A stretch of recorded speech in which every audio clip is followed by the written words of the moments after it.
Et nous allons tout de suite prendre la direction de Krainem où se déroule en ce moment un collège extraordinaire. Michel Gaillard, avez-vous des précisions sur la sanction que risque cet échevin ?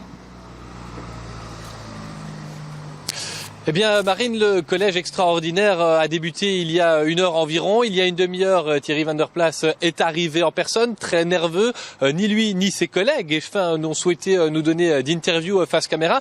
Cela dit, ça a été souligné dans le reportage pour le CDH, le parti de Thierry Van der Plas. La chose est claire, il doit démissionner. Il a d'ailleurs été exclu. Pour les FDF, eh bien, on nous a évoqué des faits très graves et une démission. Là où réside le problème, c'est qu'un collège communal ne peut légalement pas obtenir de force la démission d'un de ses membres. Il peut tout au plus lui retirer toutes ses attributions, en faire un échevin sans compétence réelle, un échevin de rien du tout, on va dire. Mais cela laisse tout de même à l'échevin en question, eh bien d'abord son traitement et puis le droit de siéger au sein des réunions du collège. Alors la réunion qui est en cours en ce moment doit permettre d'envisager d'autres sanctions. C'est au secrétaire communal, qui est par essence juriste, de préparer son dossier à la demande de la bourgmestre. Ce sera aussi l'occasion pour l'échevin en question de se défendre devant ses collègues, de donner son point de vue. On ne sait pas quelle sera la sanction qui sortira, s'il y aura éventuellement aussi, c'est une possibilité, un recours auprès des instances tutélaires comme la région flamande. Nous sommes à Krainem ici, mais ce qui est certain, c'est que la réunion doit durer encore 1 bonne heure et qu'à la fin de cette réunion,